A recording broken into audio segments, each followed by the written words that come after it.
वर्तमान सबु व्यक्ति बहुत गुरुत्वपूर्ण होई गलानी बीमा। जीवन में केबे भी दुर्घटना घटिपारे एथिपाई सबु व्यक्ति पाखरे एक एमिति बीमा पॉलिसी रहिबा जरूरी जहाँ दुर्घटना समय रे हेबाकु थिबा चिकित्सार खर्च भी देबो ता सहित मृत्यु हेबा परे क्लेम भी देउथिबो। दर्शक बंधु आज भी भारत में बहुत लोक अछंती जो माने बीमा करि नाहंती। एहार एक मुख्य कारण हेउछि बीमा प्रीमियम महंगा हेबा।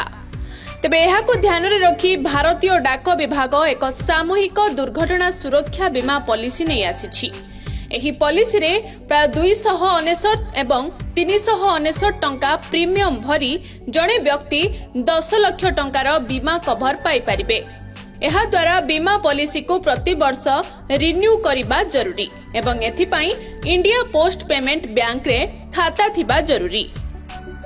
इंश्योरेंस पॉलिसी रे पॉलिसी धारक दुर्घटना रे आहत हेबा द्वारा आईपीडी खर्च पाई 60,000 व ओपीडी पाई 30,000 खर्च मिलिबो। भारतीय डाक विभाग एही accidental insurance policy Tata AIG सहित मिसी आनिछि।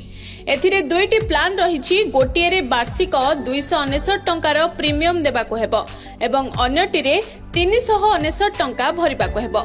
जदि कोनोसी व्यक्ति 299 टंकिया प्लान चयन करूछंती ताहेले तांकू 10 लाख टंकार बीमा कवर मिलिबो।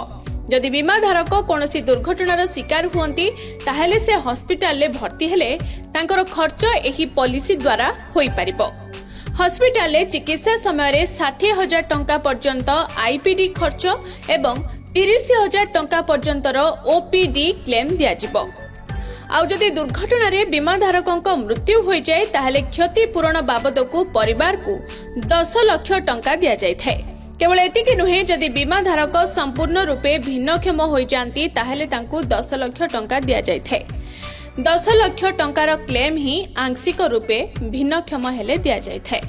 बीमा धारकक मृत्यु हेले तांकर अंतिम संस्कार पाई परिवार को 5,000 टंका मिली थाए। बीमा धारकक परिवार जदि अन्य सहर रे रहुतांती ताहेले सेठारु जिबा आसीबा खर्च मध्य एही पॉलिसी रे कवर होई थाए। सेहीपरि 399 टंकार प्लान रे समस्त क्लेम तो मिली थाए ता सहित परिवार 2 जण पिलांकू पढ़ा खर्च बाबदकू 1 लाख टंका प्रदान करा जाय थाए। दर्शक बंधु आशा करूछु ए वीडियो आपनकू पसंद आस्तिबो। जदि आपनकू हमर ए वीडियो पसंद आस्ताय याकू अन्य मानक सह भी शेयर करंतु। आ एपरि वीडियो आगो को देखिबा पई जोडी होई रुहंतु हम चैनल के न्यूज ओडिसा सह।